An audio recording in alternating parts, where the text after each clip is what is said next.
Welcome to a new section on reporting via Power BI. But before we start, this is a course on Azure Data Factory, not Power BI. So please feel free to skip this section if you don't think you would benefit from this. Also, teaching about Power BI will be a full course in itself. I have in-depth course on Power BI that you can check as well. What I've tried to show here is just how the data we loaded into SQL can be visualized. We won't go into any further detail. We just have 2 sessions in this module. In the first session, I'll give you a quick introduction to Power BI Desktop.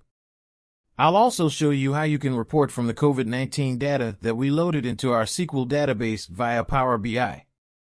In the second session, I'll show you the report that I built and how to use that in your workstations and play with that. That's all we got for this module.